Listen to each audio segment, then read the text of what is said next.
Just like the first 2 days of Passover are holy, special days, so too the last 2 days of Passover are Yamim Tovim, holy and special. On the first day of Passover, that was when we left Egypt. That was when we achieved the beginning of our freedom.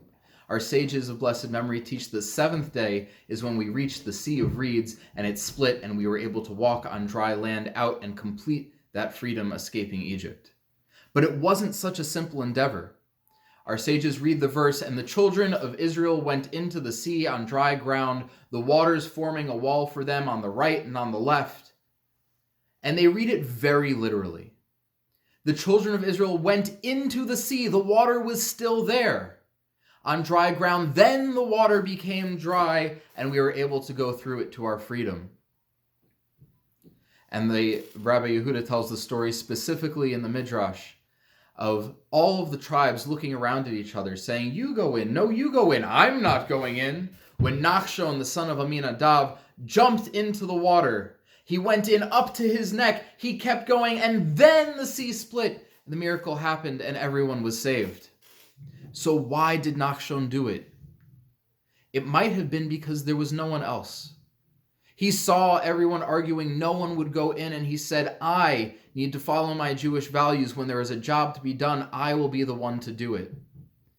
During this time of health crisis, during COVID-19, it's not for me to look at my neighbor and say, you should stay home, or you should be calling people and making sure they're all right. It is me who has to step up to fill in that spot like Nachshon, for me to take whatever precautions I can, for me to take the time to be a part of my community and make sure that everyone is doing all right.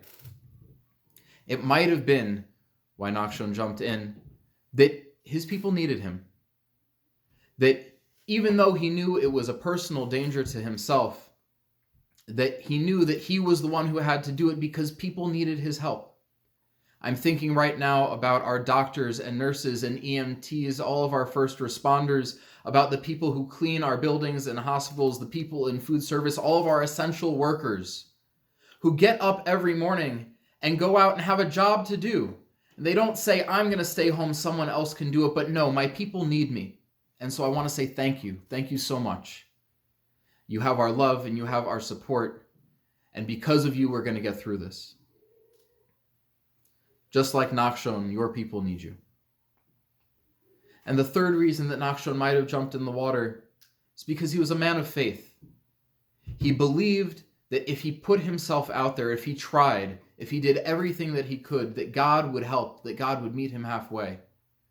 And so too with us, sometimes when we are approached by insurmountable crisis, what we can do is we can have a little bit of faith. We do everything that we can. We take our own jumps forward and then our own leap of faith. And then we pray, we comfort each other, and we trust that the sea will split and that we will walk through to freedom.